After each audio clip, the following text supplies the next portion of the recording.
महंगे होते हुए टैरिफ का असर दरकिनार करते हुए जियो ने अक्टूबर महीने में सबसे ज़्यादा ग्राहक जोड़े।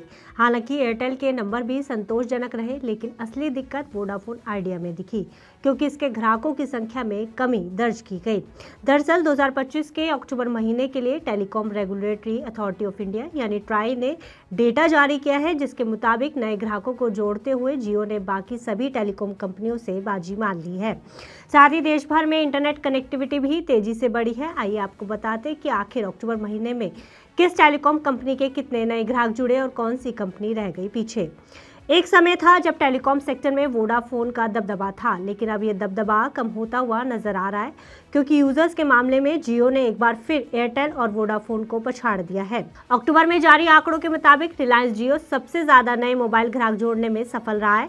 जियो ने इस महीने करीब 19.97 लाख नए यूजर्स जोड़े हैं। इन नंबरों के जुड़ने के बाद अब जियो के कुल ग्राहक 48.47 करोड़ तक पहुंच गए हैं।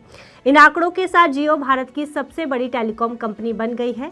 4G 5G नेटवर्क, बेहतर कवरेज और किफायती प्लान्स की मदद से जियो ये पायदान पाने में सफल रही है, जबकि वोडाफोन के नेटवर्क में भारी कमी आई है। वोडाफोन आइडिया को अक्टूबर महीने में भारी नुकसान हुआ है और नए ग्राहकों को जोड़ने के बजाय कंपनी ने 20.83 लाख ग्राहक गंवाए हैं।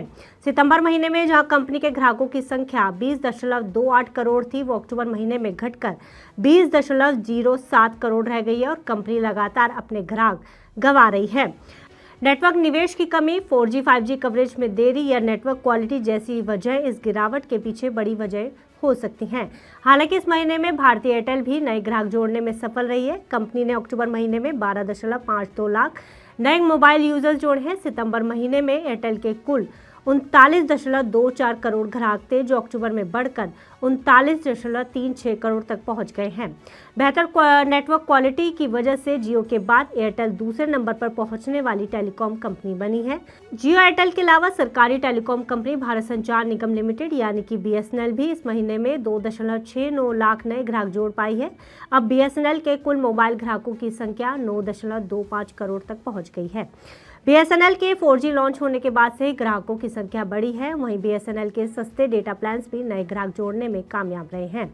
वहीं देश में कुल टेलीफोन ग्राहकों की संख्या 123.1 करोड़ पहुंच गई है। इसमें 118.4 करोड़ मोबाइल ग्राहक और 4.6 करोड़ लैंडलाइन ग्राहक शामिल हैं। मोबाइल ग्राहकों की संख्या सितंबर महीने के मुकाबले 0.19% तक बढ़ी है। वहीं देश में ब्रॉडबैंड ग्राहकों की संख्या में भी इजाफा देखने को मिला है। अक्टूबर महीने में ब्रॉडबैंड यूजर्स की संख्या 99.98 करोड़ तक पहुंच गई है, जो कि सितंबर महीने में 99.56 करोड़ थी। यानी एक महीने में करीब 42 लाख नए ब्रॉडबैंड कनेक्शन जुड़े हैं। वहीं लैंडलाइन ग्राहकों की संख्या में बढ़ोतरी दर्ज हुई है। अक्टूबर में 1.4 लाख नए लैंडलाइन कनेक्शन जुड़े हैं और कुल लैंडलाइन ग्राहकों की संख्या अब 4.67 करोड़ हो गई है। हालांकि शहरों में लैंडलाइन की पहुंच 8.16% और गांवों में सिर्फ 0.55% है।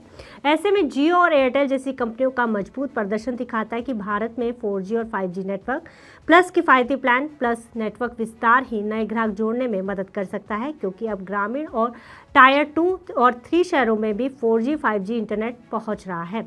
वहीं वोडाफोन आइडिया जिस गिरावट का सामना कर रही है, वो सिर्फ एक कंपनी की परेशानी नहीं बल्कि बड़े बदलाव की ओर इशारा है, जो दिखाता है कि ग्राहक अब केवल सस्ते प्लान या पुराने नेटवर्क पर भरोसा नहीं कर रहे, बल्कि बेहतर नेटवर्क क्वालिटी, ब्रॉडबैंड स्पीड और 4G 5G जैसे विकल्प उन्हें चाहिए।